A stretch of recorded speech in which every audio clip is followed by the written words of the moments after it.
Hi అండి. అందరికీ నమస్తే. నేను మీ గీత. 'నీ తనువు నాదే చెలి' పార్ట్ 23. అయినా వీడేంటి నన్నలా చూస్తున్నాడు? వీడి చూపు చాలా తేడాగా ఉంది. కొంపతీసి మళ్ళీ నన్ను నిన్న రాత్రిలా చేస్తాడా? నో, అలా జరగకూడదు. వైదేహి, కమాన్. వాణ్ణి ఈరోజు ఎలాగైనా నువ్వు ఆపాలి అని అతడు ముందుకు అడుగు వేస్తుంటే ఆమె అడుగులు వెనక్కి వేస్తూ ఉంది. సామ్రాట్ ఆమెని ఇంటెన్షన్గా చూస్తూ ఆమె ముందుకు వచ్చి నిలబడతాడు. ఆమెకి దగ్గరగా వెళ్తూ ఉంటే వాళ్ళిద్దరి మధ్య మ్యాగీ బౌల్ ఉండడం చూసి ఆమె చేతి నుండి అది తీసుకుని పక్కన పెట్టి అతని వైపు కంగారుగా చూస్తున్న ఆమె వైపు చూస్తాడు. ఓయ్ అని ఆమె నోటి వెంట రావాల్సిన మాట గొంతు దగ్గరే ఆగిపోయింది. ఎందుకంటే సామ్రాట్ ఆమె చుట్టూ చెయ్యి వేసి దగ్గరికి లాక్కొని ఆమె అదరాలు అందుకున్నాడు. ఇదంతా క్షణంలో జరిగేసరికి బొమ్మలా బిగుసుకుపోయింది వైదేహి. తేరుకున్న తర్వాత అతని నుండి దూరం జరగాలని అతన్ని తొయ్యటానికి ట్రై చేసినా ఆమె శక్తి అతని ముందు ఏమాత్రం పనిచేయటం లేదు. సామ్రాట్ మాత్రం ఇదేమీ పట్టనట్టుగా ఆమె పెదవుల్లో తేనెను ఆస్వాదిస్తూ ఉన్నాడు. ఆమె నడుం మడతలను సవరిస్తూ ఆమెను ఇంకా ఇంకా అతడికి అదుముకుంటూ ఆమెను కిస్ చేస్తున్నాడు. ఆమెకు అర్థమయ్యింది ఈరోజు కూడా అతని చేతిలో ఆమె బలయిందని. అలాగని అతనికి సహకరించడం లేదు. మనసుతో పనిలేని వ్యక్తితో కలవటం కష్టంగా అనిపిస్తుంటే ఆమెను నిన్నట్లా రఫ్గా హ్యాండిల్ చేయకుండా సాఫ్ట్గా డీల్ చేస్తూ ఉన్నాడు సామ్రాట్.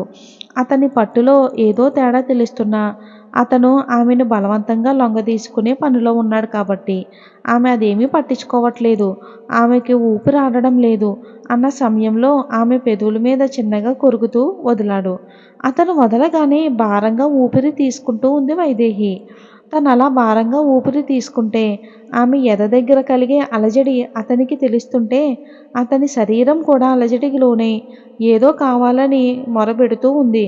అతడు ఆమెను ఎత్తుకుని బెడ్ మీదకి తీసుకుని వెళ్ళాడు. అతను చేసే పనికి తను ఆపే స్థితిలో లేదు.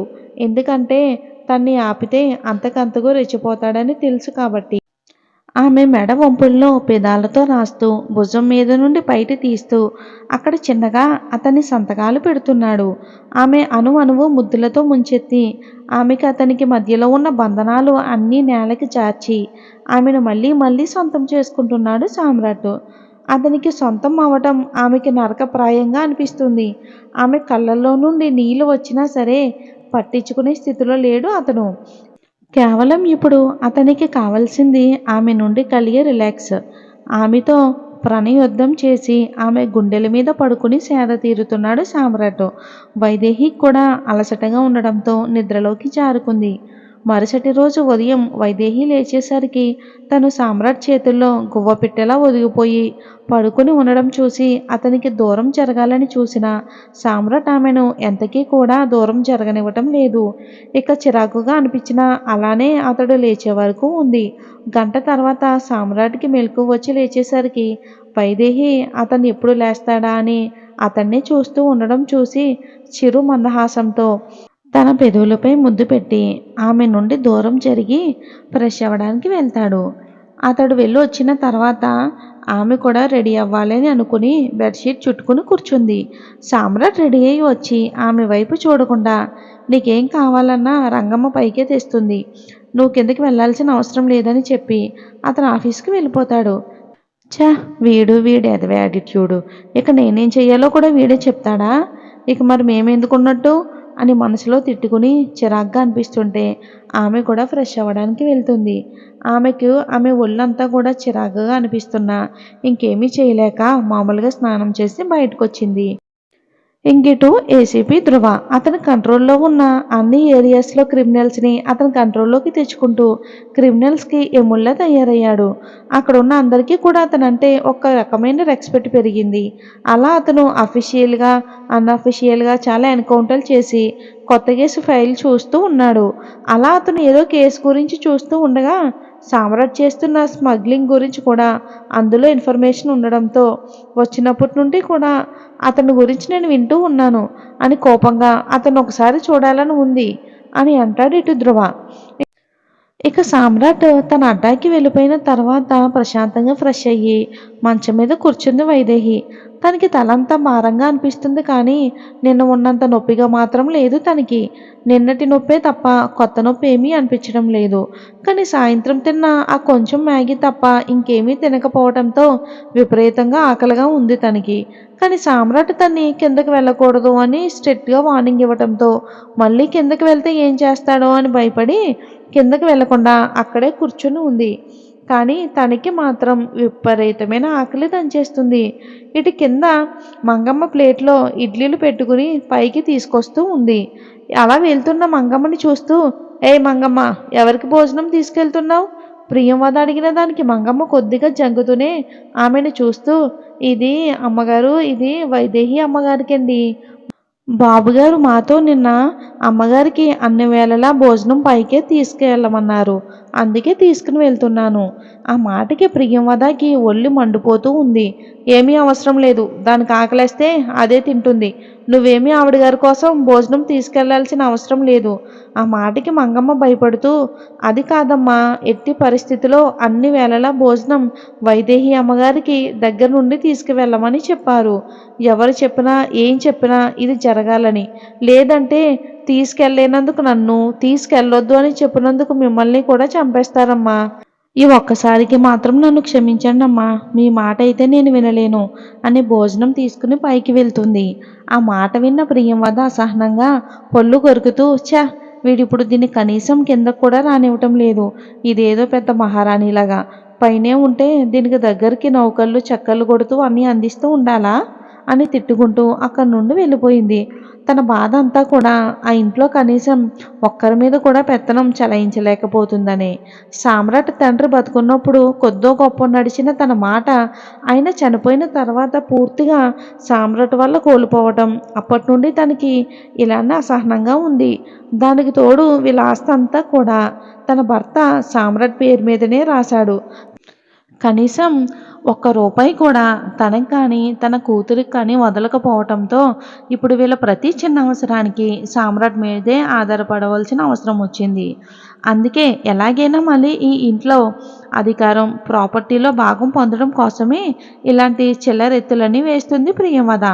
ఇటు పైన ఉన్న వైదేహికి ఆకలి పెరుగుతూ ఉండడంతో ఏం చెయ్యాలో అని ఆలోచిస్తూ ఉండగా మంగమ్మ ఆమె కోసం భోజనం తీసుకొచ్చి తలుపు కొట్టడంతో వైదేహి తలుపు వైపు చూడగా అక్కడ మంగమ్మ భోజనం ప్లేట్ పట్టుకుని కనబడింది. వైదేహి తన్ని అయోమయంగా చూస్తూ, "నువ్వేంటి మంగమ్మ ఇక్కడ? నీ చేతిలో ఏంటది?" "అది అమ్మా" అని ఇందాక ప్రియంవదకి చెప్పిందంతా చెప్పేసి, "ఖచ్చితంగా తినేయండి అమ్మా, లేదంటే సామ్రాట్ బాబుగారు మమ్మల్ని వదిలిపెట్టరు. మీకేం కావాలన్నా ఒక పిలుపు పిలవండి, నేనే పైకి పట్టుకొస్తాను. ఇంకా మీకు మధ్యాహ్నం భోజనం కూడా తెచ్చి పెడతానమ్మా. ప్లేట్ కడగడానికి వెయ్యటానికి కూడా మీరు రావద్దు. మీకు తర్వాత పూట భోజనం తెచ్చినప్పుడు నేనే తీసుకెళ్తా ఆ ప్లేట్ని" అని వైదేహి చేతికిచ్చి కిందకి వెళ్ళిపోయింది.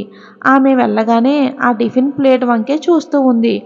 అసలు ఇప్పుడు సామ్రాట్ని ఎలా అర్థం చేసుకోవాలో కూడా అర్థం కావట్లేదు తనకి. ఇక అర్థం చేసుకోవాలని ప్రయత్నించినా కూడా తనకి కొంచెం కూడా అర్థం కాడని ప్రస్తుతానికి తన ఆకలి తీర్చుకుందామని ఇడ్లీల మీద దండయాత్ర మొదలుపెట్టింది. కడుపు నిండా తిన్న తర్వాత ఆ ప్లేట్ని అక్కడ పెట్టేసి బాత్రూంలో చేతులు కడుక్కొని సామ్రాట్ గురించి ఆలోచిస్తూ ఉంది. నిన్న రాత్రి సామ్రాట్ తనతో చాలా స్మూత్గా బిహేవ్ చేయటం గుర్తు చేసుకుంటూ మొన్నటి తన ప్రవర్తనకి నిన్నటి తన ప్రవర్తనకు ఉన్న తేడా గమనిస్తూ, అసలు మొన్న అంత రాక్షసంగా ప్రవర్తించిన వ్యక్తి నిన్నంత స్మూత్గా ఎందుకు హ్యాండిల్ చేశాడో అర్థం కావటం లేదు. అసలు అతడు మొన్నటి ప్రవర్తనకి నిన్నటి ప్రవర్తనకి కొంచెం కూడా సంబంధం లేకపోవటంతో అసలు సామ్రాట్ ఎందుకు ఇలా మార్చి మార్చి ప్రవర్తిస్తున్నాడో కూడా అర్థం కావట్లేదు. కానీ అంతలోనే తనకు ఒక అసలైన కర్తవ్యం గుర్తుకొచ్చి ఇప్పుడు ముందు సామ్రాట్ గురించి తెలుసుకోవాలి, ఆ చుట్టుపక్కల ఏమైనా దొరుకుతుందేమోనని వెతుకుతూ ఉంది. తను ఎలాగో కిందకి వెళ్ళకూడదు కనుక ఇక అదే గదిలో సామ్రాట్ గురించి ఏమైనా ఇన్ఫర్మేషన్ దొరుకుతుందేమోనని వైదేహి వెతుకుతూ ఉంటుంది. మంచం కింద, బెడ్షీట్ కింద, అల్మారా, కబోర్డ్స్ అన్ని చోట్ల తను వెతుకుతూ ఉంటుంది. కానీ ఏమీ దొరకదు పనికొచ్చేది. ఇక అప్పుడే అల్మారాలో ఒక లాకర్ కనబడితే అందులో ఏమైనా దొరుకుతుందేమోనని దాన్ని ఓపెన్ చేద్దామంటే దానికి డబల్ లాక్ ఉండడంతో తల కొట్టుకుంటూ, అబ్బా! వీడు ఈ లాకర్‌కి 2 లాక్స్ పెట్టాడేంటి? ఇప్పుడు నేను ముందు ఈ లాక్‌కి కీ కనుక్కొని తర్వాత దీని పాస్వర్డ్ కూడా కనుక్కోవాలా? అసలు ముందు ర్యాండమ్ పాస్వర్డ్ టైప్ చేస్తే, అమ్మో! వద్దులే. ఒకవేళ ఇందులో ఏమైనా ట్రాక్ లాంటివి ఉంటే రాంగ్ పాస్వర్డ్ కొట్టినప్పుడు ఏమైనా రివర్స్ అయిపోతే మళ్ళీ నాకే ప్రాబ్లమ్. సో, ముందు కీ కనుక్కొని పాస్వర్డ్ ఏంటో కూడా ఎలా అయినా కనుక్కోవాలి అనుకుని, మళ్ళీ ఒకసారి ఆ గదంతా ఇంకేమైనా ఉందా? ఇన్ఫర్మేషన్ ఏమైనా దొరుకుతుందేమోనని చూస్తుంది.